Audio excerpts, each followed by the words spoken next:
Vamos entonces a dar inicio a este conversatorio o si quieren participar en cualquier momento, está muy bien para que sea más conversado si tienen comentarios o preguntas.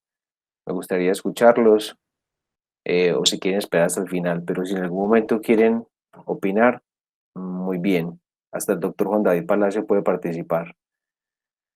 Bueno, eh, hoy vamos a hablar de un tema que a mí siempre me ha inquietado mucho, que es el doble de la literatura, y me ha inquietado, y en particular cuando Diego Espíndola me dijo que si tenía algún tema, bueno, este es un tema que me ha inquietado mucho primero porque eh, la literatura para mí siempre ha sido muy importante y la relación entre literatura y psiquiatría o el ser humano en general es definitivamente estrecha.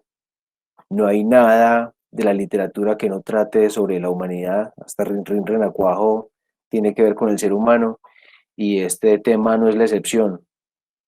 Eh, el interés comienza un poco por esa, eh, digamos, tendencia en particular que tenemos todos, unos más que otros, a la fantasía.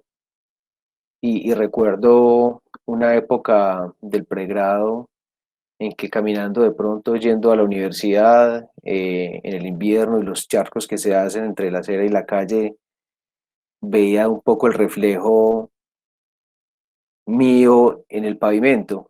Me preguntaba eh, qué pasaría si el que está en ese charco es otro y está en un mundo simultáneo a este, o qué pasaría si yo fuera el reflejo de eso. Ese tema no he sido yo el único que me lo ha preguntado. Luego algunos textos me llevaron a otros y otros a otros y encontré que indudablemente el tema del doble es algo que nos ha inquietado mucho y también en la psiquiatría no es la excepción. Cuando nos preguntamos por la identificación, cuando pensamos en el síndrome de Capgras o en el de Fregoli, que haré mención pues muy superficial a eso, esto está pues muy alejado de ser un tema al que voy a tratar en particular en relación con la psiquiatría, pero tampoco se escapa. Eh, Aunque elegí el tema del doble en la literatura, podemos encontrar el tema del doble en muchos ámbitos del arte, en la pintura, en el cine, y este es un ejemplo de este tema del doble en Magritte. Esta pintura se llama Decalcomanía. Vemos también esta, por ejemplo, de los elefantes de Salvador Dalí. Esta es una de muchas en los que él también utiliza de manera recurrente el tema del doble. Mm, y en general, cuando hablamos del doble, lo tratamos porque hace referencia a un problema humano y es el de la relación del yo con el yo. Para mm, acá de pronto no sé si dejé de compartir o todavía se ve, Yo no estoy viendo nada. Yo sí pero la veo. Yo sí lo veo, profe. Sí se sí se ve. ve, Y bueno. que arregla el computador. Aurora, está casi nuevo. Yo, Muy bien. yo sí lo estaba viendo perfectamente, Julio. Y Bueno, ahorita sí no. bueno, listo. Bueno, Entonces es un problema humano y es el de la relación del yo con el yo.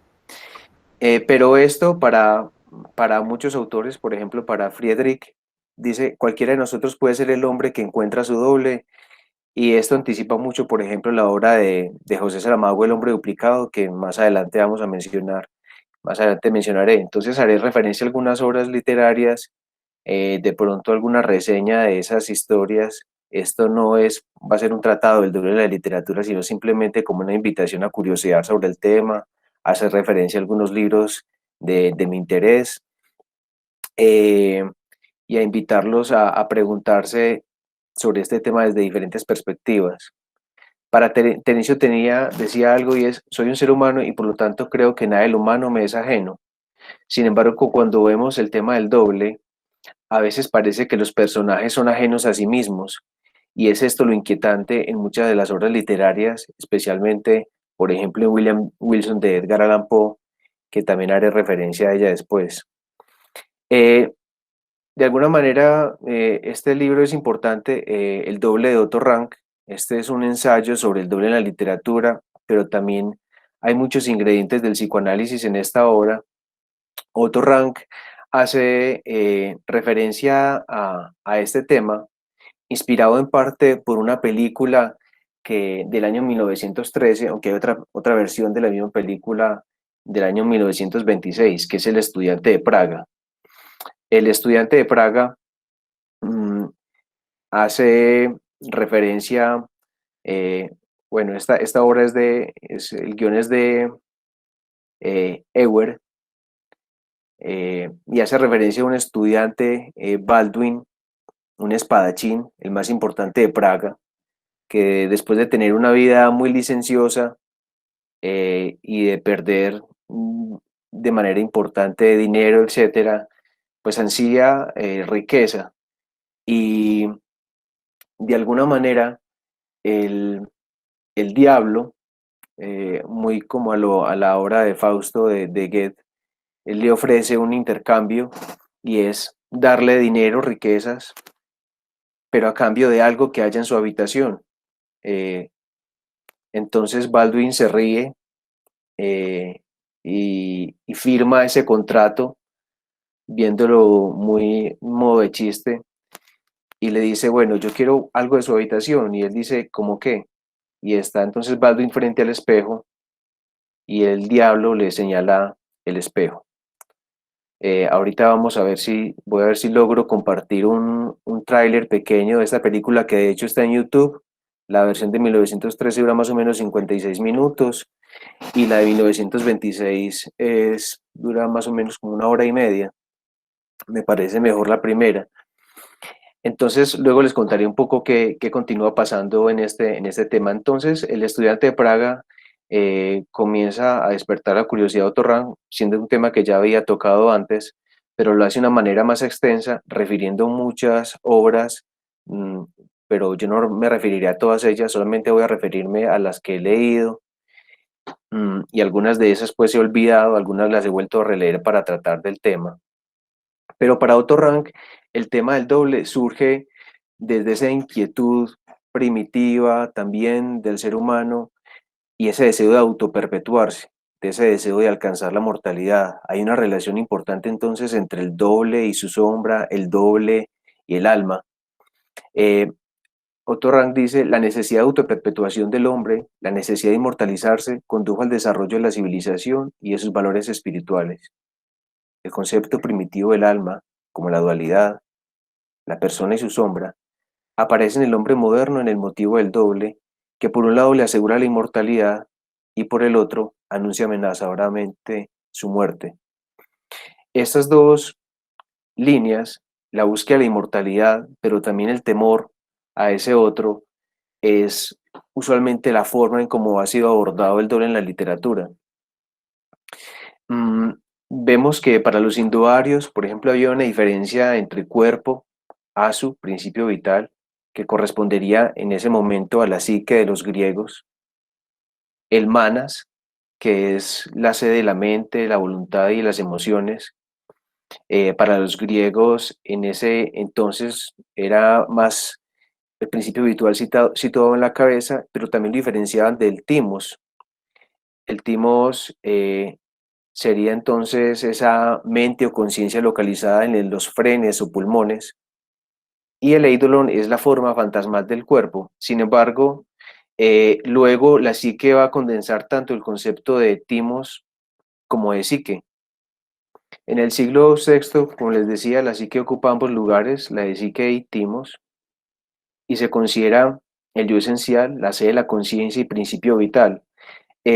En el libro de Peter Watson, Ideas, Historia Intelectual de la Humanidad, hacen referencia a Pitágoras, a Píndaro, a Empédocles, y dice que ellos pertenecían a una secta órfica, consideraban que la psique tenía un origen divino, y surge entonces esta noción del alma, y bueno, de alguna manera sugieren que ellos tenían como un consumo de hachís y que de alguna manera estas ideas estaban relacionadas con eso. De eso no hay como tanta fuente pues de información, hay más controversia al respecto.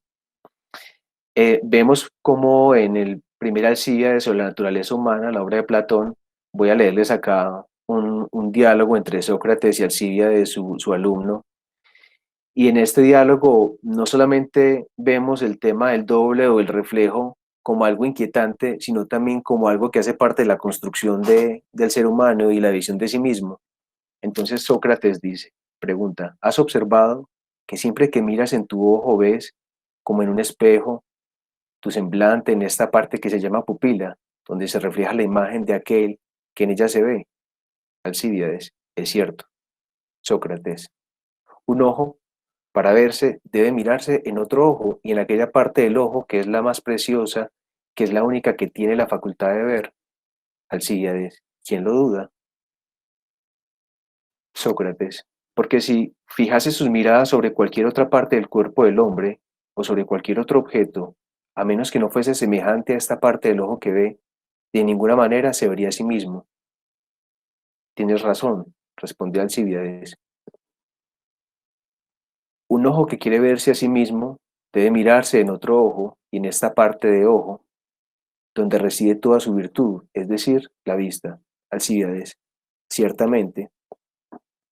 Sócrates continúa entonces, mi querido Alcíbiades, ¿no sucede lo mismo con el alma? Para verse no debe mirarse en el alma y en esta parte del alma donde reside toda su virtud, que es la sabiduría, o en cualquier otra cosa a la que esta parte del alma se parezca en cierta manera.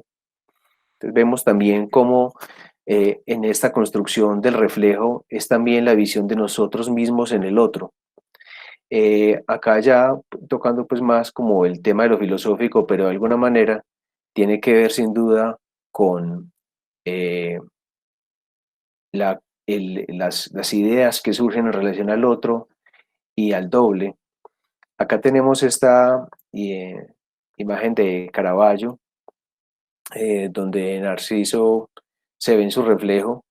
Eh, un poco la historia de Narciso es que siendo él muy bello, todas las mujeres y hombres se enamoraban de él y Eco la ninfa no fue la excepción. Sin embargo, Eco había sido castigada por Hera, la esposa de Zeus, porque le había jugado, había sido alcahuete de Zeus y le había condenado a toda la eternidad a repetir las palabras de los otros. Entonces se separa un poco de Narciso, de los compañeros, cuando él estaba caminando por el bosque. Eco se da cuenta que está ahí. Narciso pregunta, ¿hay alguien aquí? Y Eco repite, aquí, aquí. Y Narciso le dice, ven. Pero cuando se acerca, Eco contenta hacia él, a sus brazos, él la desprecia cruelmente. Y Eco se sume en la tristeza, se va a una cueva y se queda sola y se consume de su tristeza y desaparece. Y solo de ella queda el eco.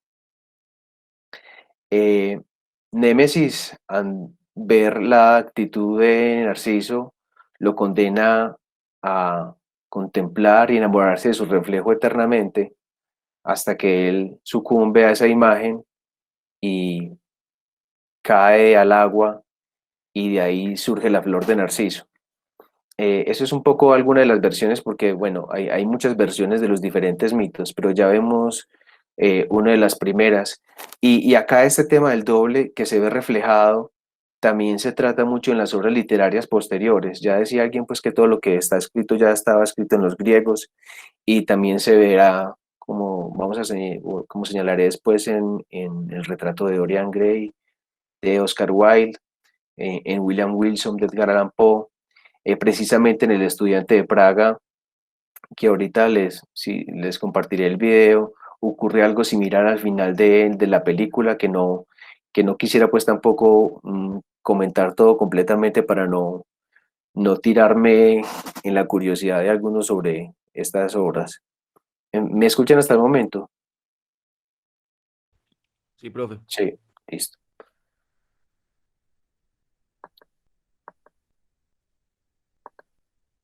Acá vemos la serpiente alquímica, eh, la serpiente que se muerde la cola, un poco también de esta concepción de los estoicos del eterno retorno y que también retomará Nietzsche. Entonces el tema del doble no solamente hace también referencia al doble en cuanto a la eh, idea de una persona que está duplicada, sino también a la idea del mundo y de la vida que se repite incesantemente, un poco muy parecido a muchos de los mitos griegos, como el mito de Sísifo y otros.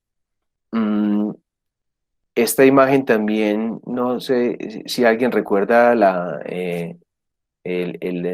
historia interminable de Michael Ende, eh, que tiene pues su película Historia sin fin, y esta imagen también aparece en la portada y es un poco también alguien que comienza a leer un libro, pero también en el libro comienzan a escuchar su voz y él termina siendo parte de lo que ocurre al interior del libro y asimismo uno como lector se ve sumergido en ese juego como de muñecas rusas en que una cosa encierra la otra y que además se repite. Acá vemos la obra de William Wilson. Este es un cuento de Edgar Allan Poe. No recuerdo exactamente el año. Es más o menos algo como 1830 y algo. Pero bueno, William Wilson es descrito en primera persona. Es un joven eh, que lo describe muy inquieto, dominante sobre sus padres, de un carácter muy fuerte.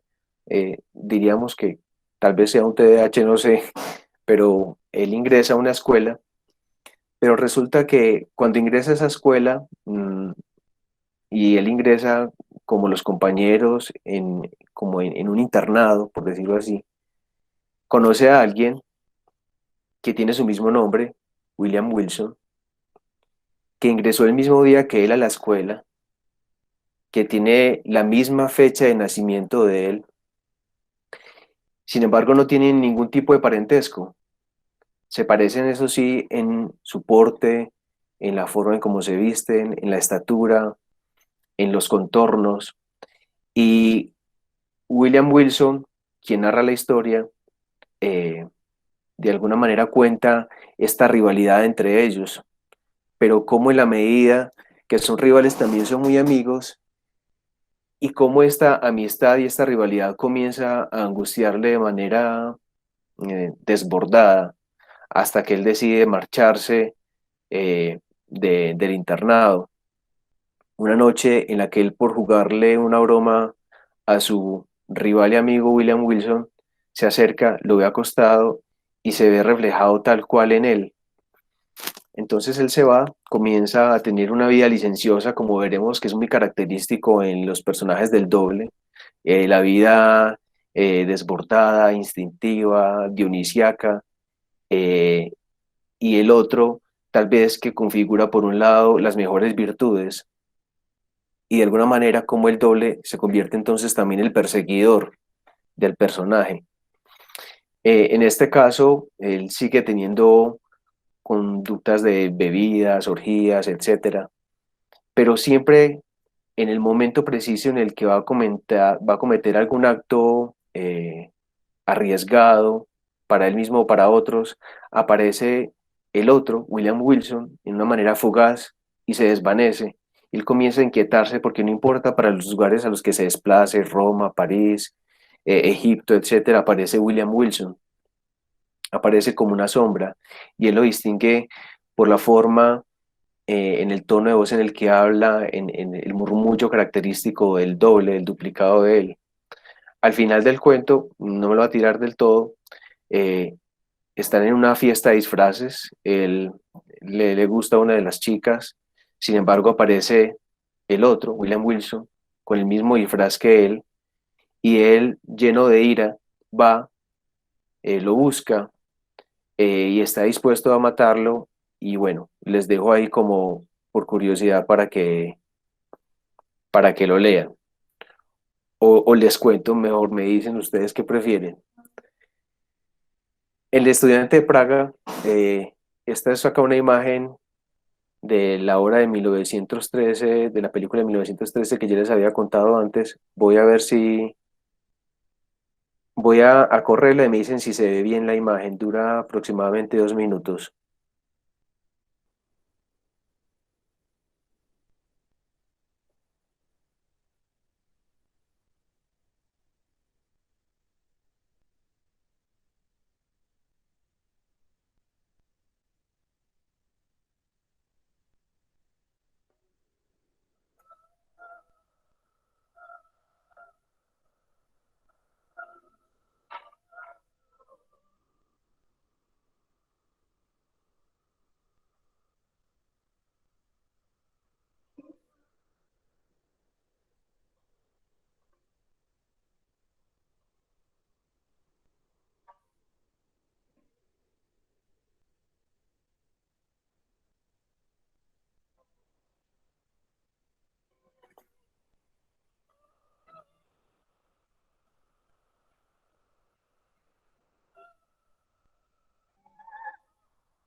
Bueno, entonces en el estudiante de Praga, como vean un poco en la imagen, el diablo le hace esa apuesta a Baldwin, esa apuesta no, esa, digamos, ese compromiso, ese pacto, y como ven el diablo sale con la imagen del espejo de Baldwin, por lo tanto Baldwin deja de reflejarse en el espejo. Indudablemente le cumple el diablo, lo hace rico.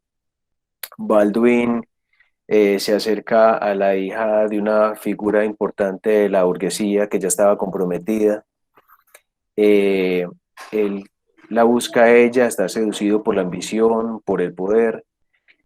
Sin embargo, en una de esas fiestas que hay, cuando él está con ella, eh, se le entra el pánico cuando al estar con ella pasan por un espejo y ve que ella se refleja en el espejo, pero no él. Entonces el espejo, eh, ya esa imagen que ya no se verá reflejada será la imagen que lo va a perseguir y va a cometer actos que él no quiere cometer y comienza a adueñarse un poco de su propia vida. Y al final ven un poco cómo él también, siendo perseguido por este personaje, por su duplicado, decide enfrentarlo. Y finalmente, cuando lo enfrenta y lo asesina, finalmente logra verse reflejado en el espejo, pero al instante ve que en el espejo está él mismo ensangrentado, infiriendo uno pues que se ha suicidado. Es un poco la imagen recurrente también en los diferentes tratamientos del doble a lo largo de la literatura. En William Wilson ocurre algo similar. Vemos también esta película, estas películas que voy a mostrar acá las imágenes. Está no solamente el hombre es el doble en la literatura y del cine, sino también la mujer. Acá vemos esta película de Luis Buñuel, Bella de Día.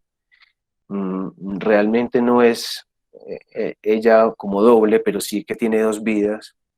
Bella de Día, que quiere decir prostituta, pero también en el otro momento de su vida una mujer de la burguesía que tiene esa vida doble. Y aquí en esta película, ese oscuro objeto del deseo, también de Luis Buñuel, creo que la última, llama la atención. Él eligió para hacer un mismo personaje dos actrices diferentes. No es propiamente el tratamiento del doble, pero llama también la atención que elija ese estilo para contar la película. Bueno, también está El Orla de Guy de Maupassant. Este es un cuento narrado en primera persona, eh, muy en el estilo de diario. Maupassant, de pronto algunos conocen, él tenía una esquizofrenia ya al final de su vida y se suicida. Y un poco los últimos cuentos de él reflejan también un poco el estado mental que he estado viviendo. En este cuento refiere cómo hay una figura que está presente en su casa, pero usualmente no en otros espacios de su vida, y cómo cada vez esta presencia invisible se va apoderando de él, y hace muchos experimentos para certificar que esa presencia existe, y de alguna manera esa presencia está en él mismo, ese lado oscuro de él.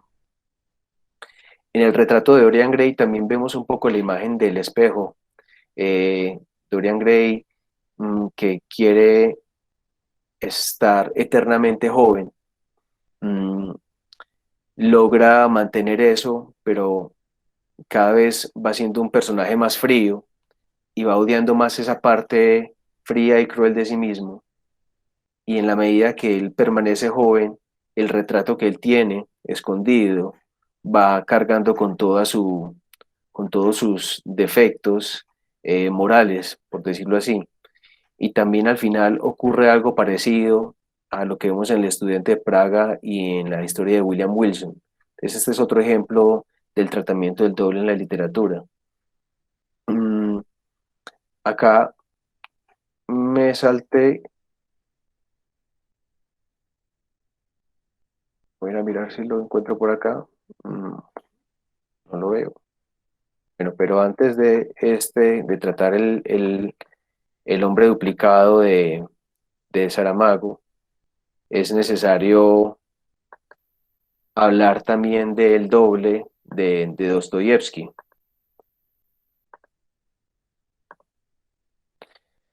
El doble de Dostoyevsky también tiene dos versiones, curiosamente. También hay un doble de la obra. Él mismo la hace, una es de 1846, otra de 1866. Y en este también el personaje que es Guliadnik, un hombre que presta, digamos, un servicio burocrático al Estado, está ambientada en el San Petersburgo de esa época. Mm, Tiene una concepción muy negativa de sí mismo, suele sentirse mediocre, y es rechazado en una de las fiestas de su jefe. Entonces, a partir de ahí, él comienza al ir al trabajo, y encuentra a su otro yo duplicado tomando sus funciones y haciéndolas mucho mejor que él. Y esta sensación de humillación, de, de estar alejado del resto de la sociedad comienza a incrementarse, y ve como todos los espacios a los que él va también los está ocupando ese doble. En este, digamos, si se describe más la alteración también mental que sufre Goliathnik, que al final huye, consigue un coche y también ve en el que conduce el coche el reflejo de sí mismo. Eh, Sin embargo, este era digamos, el coche en el que se monta es el de la unidad psiquiátrica a la que lo terminarán llevando después. Eh, Tenemos también acá el hombre duplicado de José Saramago, pues posterior por mucho. En el hombre duplicado, a diferencia de las otras obras, en el tratamiento del doble, llama la atención que no es la idea de que yo tengo un doble, no es esa sensación extraña de que estoy duplicado, sino que realmente hay un personaje que por acá les diré, mencionaré el nombre del personaje principal que ya no lo recuerdo.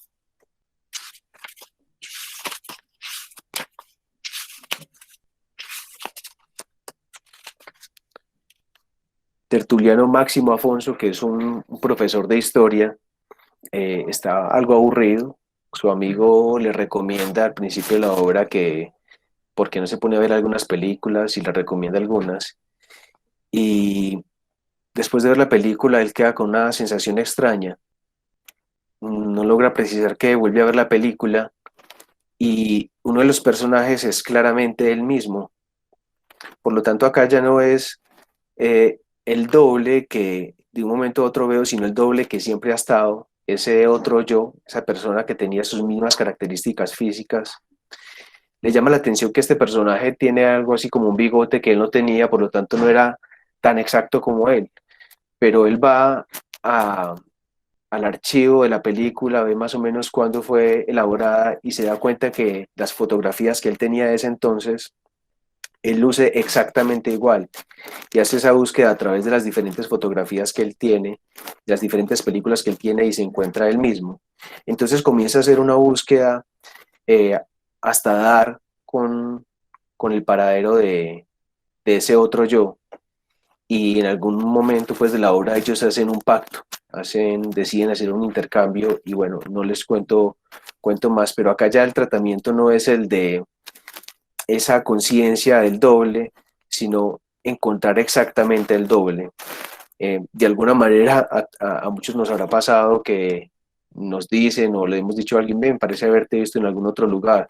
Es que yo recuerdo en algún momento que alguien me ha dicho, vos estudias en la Antioquia, vos, yo no, probablemente alguien parecido a uno, pero bueno, acá no es solamente alguien parecido, sino alguien que luce exactamente igual, que tiene el mismo tono de voz, y esto les facilita que haya un intercambio, tanto el doble de El hombre duplicado de José Saramago como el doble de Dostoyevsky, hay películas también, no las he visto.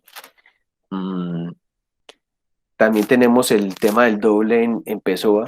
Vemos que Pessoa sí que tiene dobles, con sus múltiples heterónimos, más de 70 heterónimos, y en una de los aforismos que tiene en las obras dice, siento que no soy nada, sino la sombra y una silueta invisible que me espanta. Acá nuevamente es recurrente la imagen del mi otro yo como aquel que me amenaza. Si pasamos al tema del doble en la literatura latinoamericana, vamos a encontrar también algo muy extenso. Solamente coger a Borges ya es para hablar muchas horas del tratamiento del doble en Jorge Luis Borges. Pero tal vez la obra más que más trata el tema es la de Juan Carlos Onetti, La vida breve. Acá les leeré una parte pequeña. Dice, yo besaré los pies de aquel que comprenda que la eternidad es ahora, que él mismo es el único fin, que acepte y se empeñe en ser él mismo, solamente porque sí, en todo momento y contra todo lo que se oponga, arrastrado por la intensidad, engañado por la memoria y la fantasía. Beso sus pies, aplaude el coraje de aquel que aceptó todas y cada una de las leyes de un juego que no fue inventado por él, que no le preguntaron si quería jugar. La vida breve, también, como muchas de las obras, el personaje es particularmente mediocre. Es un escritor sin éxito que le entregan un trabajo para hacer un guión y él comienza la elaboración de este guión con mucha dificultad. Eh, Inventa un lugar llamado Santa María.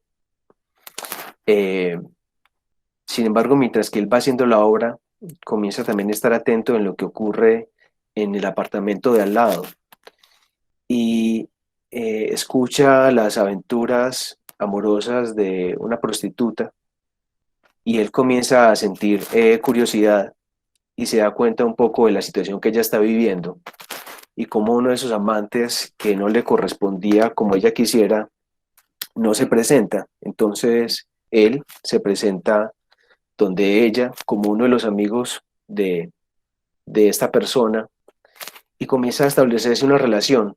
Entonces, acá Brause, que es al que hago mención, este personaje, una vez que está con ella comienza a tener lo peor de sí mismo, a tratarla mal, a abusar de ella, y la obra literaria comienza a fluir. Sin embargo, en la obra literaria que él está escribiendo, también imagina un alter ego, el nombre del doctor que no recuerdo el nombre, pero este sí no tiene mmm, tantos defectos morales, sino las mejores virtudes. Pero ocurre algo trágico en el apartamento de la prostituta y a partir de acá la historia comienza a partirse. La persona que comete un homicidio, en este caso, Brausen le dice, le ayuda a huir y resulta que esta persona huye a la ciudad de Santa María, la ciudad que él mismo había inventado. Bueno, y acá comienza a aparecer una serie de duplicados de los personajes y los diferentes escenarios, y este es un ejemplo muy representativo de la literatura latinoamericana, el tratamiento del doble. En Julio Cortázar hay muchas referencias al tema del doble, está Continuidad de los Parques, que es un cuento muy corto.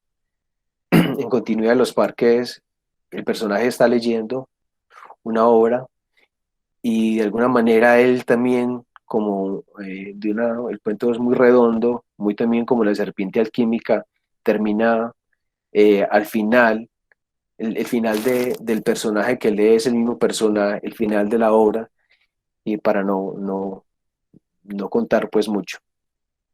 En Axolotl, también de Julio Cortázar, eh, el personaje también narrado en primera persona, cuenta un poco, voy a leerles un poco el primer párrafo que lo tengo por acá, en el que se cuenta de una vez todo. Comienza así: hubo un tiempo en que yo pensaba mucho en los axolotl. Comienza el párrafo termina: ahora soy un axolotl. Él está en París y suele ir al zoológico y al acuario, etcétera, hasta que ve el axolotl a través del vidrio y comienza a inquietarse mucho por estos animales con estas extremidades palmeadas. Se queda hipnotizado por la mirada de ellos que están frente al vidrio y cada vez esta imagen del Axolo lo invade más y aunque se va de allá, madruga temprano a visitarlos, cuando sale todo el tiempo los tiene en la mente presente y es muy sutil y discreta la transición entre el personaje que mira al Axolotl y el Axolotl y cómo termina el personaje siendo el mismo Axolotl, cómo queda atrapado en la conciencia del Axolotl. Es también un tema del doble interesante en Julio Cortázar. Está también este cuento que es La noche boca arriba.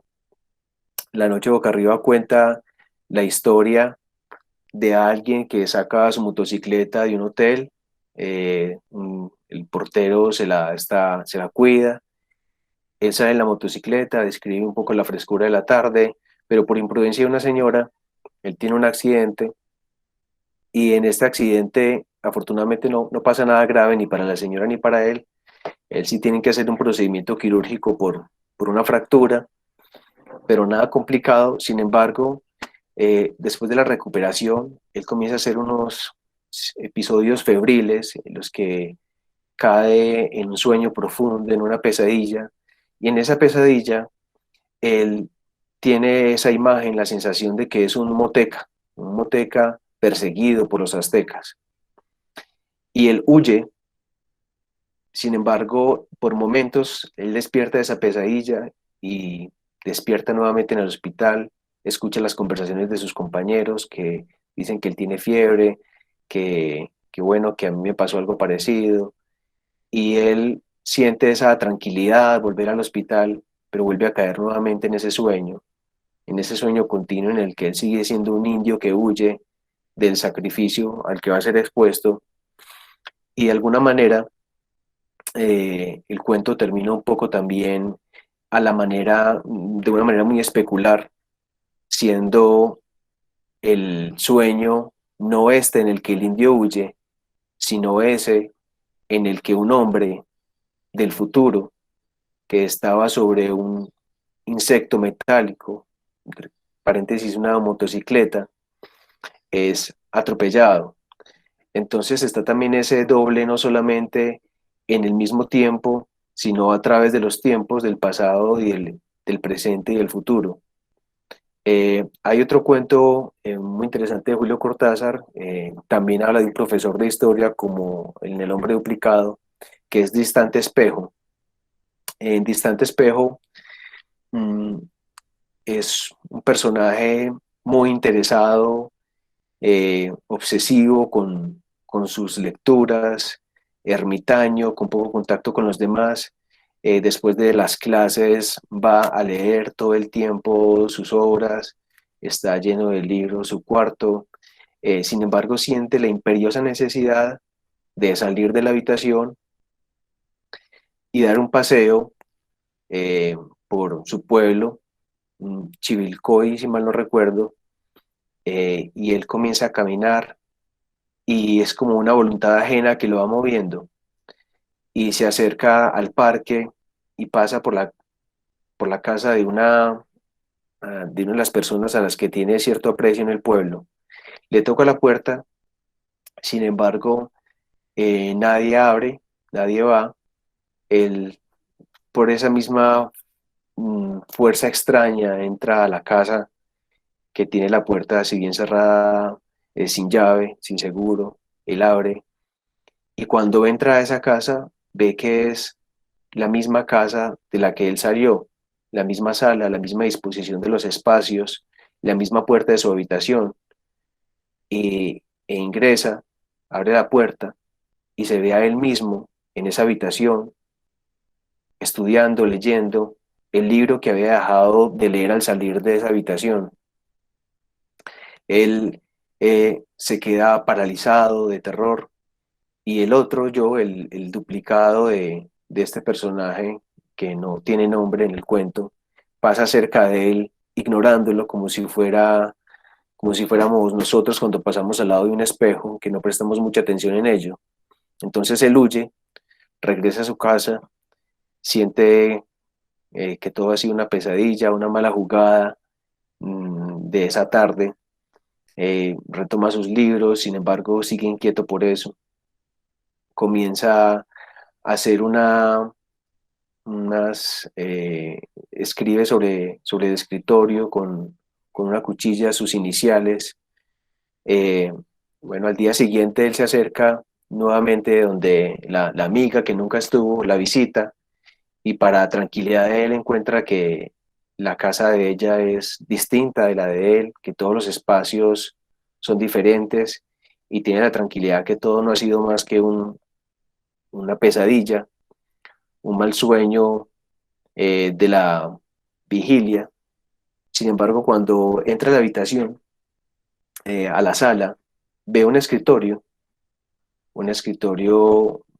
bueno, que describen muy elegante, cómodo, y ve sus propias iniciales que había escrito antes en ese escritorio, y ella hace mención de que esas iniciales probablemente le hicieron sus nietos o sobrinos, no recuerdo bien. Acá vemos también entonces en ese cuento de Julio Cortázar el tratamiento del doble. Y por último, faltándome muchos formas, está esta novela de un autor que recomiendo mucho, Mircea Cartarescu, rumano. Hay dos especialmente que recomiendo.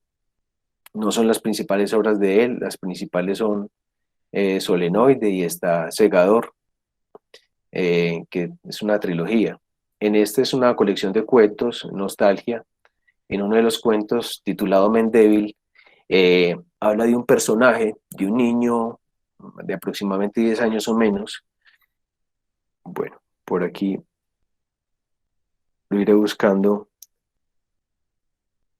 simultáneamente mientras que leo el otro, que es El ojo castaño de nuestro amor. Hay muchos relatos aquí autobiográficos de este Les voy a leer, habla sobre unos gemelos, la unión de dos chicos, uno de ellos muere, pero cómo esto impacta pues en la vida del autor. Muy bien, entonces habla así de su hermano. Crecí pegado a Víctor, mi hermano creció pegado a mí.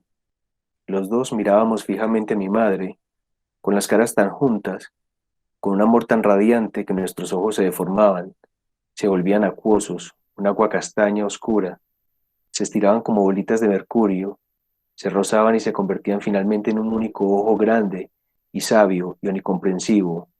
Mircha, mamá, Víctor, como un tríptico reluciente, como si el gran retablo de Gante llenara de repente nuestra pequeña habitación de arrabal. Cuando salía al patio de la casa de habitaciones de alquiler donde vivía, con uno de nosotros en cada brazo, cuando pasaba entre parterres de simias y adelfas en flor, toda la fauna de aquel edificio en forma de U, con una galería en el primer piso, todos los proxenetas y los ladrones y las prostitutas y los mendigos y los comerciantes venidos a menos, y los aprendices y los zapateros y los fabricantes de edredones, allí hospedados dejaban sus disputas y sus eternas broncas, y se santiguaban como ante un milagro. Nos cogían las manitas delicadas, acariciaban nuestros bucles finos como telarañas, hacían apuestas insensatas, a que el crío de la derecha era Mircha y el de la izquierda, Víctor, o al revés, pero mi madre, cuando le preguntaban, no respondía, tan solo sonreía orgullosa, como si llevara en un brazo la luna y en el otro el sol. Acá también en el relato autobiográfico de este hermano gemelo de Cartarescu, hace referencia entonces también al tema del doble y cómo la ausencia de ese hermano marcará mucho también un poco su obra después. Mm, Voy a seguir buscando por aquí la otra referencia y por último voy a leerles algo de Julio Cortázar, también haciendo mención a una de las obras de Hermann Hesse, Narciso y Golmundo, donde de alguna manera también se trata el tema del doble, ya no el doble exacto, sino un poco el tema del doble complementario, el doble digamos, la filosofía de Nietzsche, lo apolíneo y lo dionisiaco, Narciso muy intelectual y espiritual, y Golmundo más del mundo, que es otra obra que también recomiendo para el tratamiento del doble, y ya les leeré este que tenía por acá señalado y se me perdió. Entonces Mendeville, este niño, este personaje de este cuento, mmm, dice así: pronunciadas por Mendeville en aquellas tardes rojas como el fuego, o en otras mañanas azules, arropado por las paredes amarillo brillantes del portal, decía entonces el niño, en mi cabeza, bajo la bóveda craneal, vive un hombrecillo idéntico a mí, tiene mis mismos rasgos, se viste igual que yo. Lo que hace él, lo hago también yo. Cuando él come, yo como. Cuando él duerme y sueña, yo duermo y sueño exactamente los mismos sueños que él. Cuando él mueve la mano derecha, la muevo también yo, porque él es mi marionetista. Pero la bóveda celeste no es sino el cráneo de un niño gigante, que también es idéntico a mí. Igual los mismos rasgos, se viste igual. Lo que hago yo, lo hace él. Cuando yo como, él come. Si yo duermo y sueño, él duerme y sueña. El mismo sueño que yo. Para que él mueva la mano derecha, basta con que yo mueva mi mano derecha, porque yo soy su marionetista. El mundo de alrededor es el mismo para mí y para él. A mi marionetista y a mi marioneta lo rodean la luta y un lumpa y un mimi y vosotros, todos los demás y los que son igual que vosotros. Entonces recomiendo ahí a Mircea Cartarescu también, y por último quería leerles el de Borges, eh, que probablemente ya lo han escuchado. Como les decía, Borges hace un tratamiento muy amplio sobre el doble, cuando él hace mención a los espejos, al otro, a los libros duplicados de alguna manera también, a las historias que se repiten. Y este se titula Borges y yo, que hace parte de la obra El Hacedor. Dice entonces al otro, a Borges, es a quien le ocurren las cosas. Yo camino por Buenos Aires y me demoro, acaso ya mecánicamente, para mirar el arco de un zaguán y la puerta cancel, De Borges tengo noticias por el correo y veo su nombre en una terna de profesores o en un diccionario biográfico. Me gustan los relojes de arena, los mapas, la tipografía del siglo XVIII, las etimologías, el sabor del café y la prosa de Stevenson. El otro comparte estas preferencias, pero de un modo vanidoso que las convierte en atributos de un actor. Sería exagerado afirmar que nuestra relación es hostil. Yo vivo, yo me dejo vivir para que Borges pueda tramar su literatura y esa literatura me justifica. Bueno, sigue avanzando y al final dice, así mi vida es una fuga y todo lo pierdo y todo es del olvido o del otro. No sé cuál de los dos escribe esta página. Y por último, bueno, hace referencia a que un poco el tratamiento del doble, eh, digamos que tal vez el principal doble es el autor. El autor, por un lado, el autor que se baña, que se toma el café, que se cepilla los dientes y que se sienta a escribir. Y está también el que narra, que es diferente al autor. Pero así también hay un lector que está en un sofá sentado y otro que está ahí metido en la historia, también duplicándose. Por lo tanto, digamos que el doble está en todo en el ejercicio de la literatura. Y Humberto Eco también hace referencia a eso que he sido muchas veces que ocurre en la entrevista clínica. Y es, eh, el autor tiene una intención en el momento de hacer la obra, eh, esa intención muchas veces la logra en la obra, a veces la obra no es la intención que él tiene al escribir. Entonces está uno, la intención del autor, la obra y finalmente lo que el lector interpreta de la obra. Hay esos tres puntos digamos, de divergencia. Y también podríamos decir que está eh, entonces el lector, de alguna manera, que tiene una interpretación específica sobre la obra y la obra misma. De alguna manera algo nos pasa similar en la entrevista, cuando el paciente tiene una experiencia psicopatológica o de cualquier tipo, o simplemente normal, y con sus palabras trata de decir lo que está experimentando, pero no necesariamente las palabras dan fiel imagen de lo que está viviendo. Y muchas veces también nosotros en el ejercicio de estar en contacto con el paciente no sabemos si lo que interpretamos es lo que el paciente dice, y mucho menos si lo que interpretamos es lo que el paciente está viviendo. Bueno, esto era como lo que yo tenía por compartirles. Probablemente se me escaparon muchas cosas,